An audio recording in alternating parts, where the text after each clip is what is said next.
ওহে কি করিলে বলো পাইব তোমারে। Razia, happy birthday. লাইফে ফার্স্ট টাইম যে ছেলেটা তোমার হাত ধরেছিল সে সারাটা জীবন তোমার হাত ধরে রাখতে চায়। কি ধরবে তার হাত? বলো পাইব তোমারে, রাখিব আখিতে আখিতে।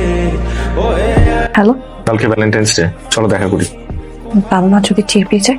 কিভাবে টের পাবে? আরে এখন ভ্যালেন্টাইন ডে সবাই বুঝে। আমি কিচ্ছু জানি না। কালকে দেখা করবো আমরা, তুমি আসবা। আমি অ্যাড্রেসটা টেক্সট করে দিব। হৃদয়ে রাখিতে আমার স্বার্থ কি। Happy Valentine's day. Happy Valentine's day. আমার জন্য? না, বাসায় গিয়ে দেখো। আচ্ছা, থ্যাংক ইউ। ওয়েলকাম। নি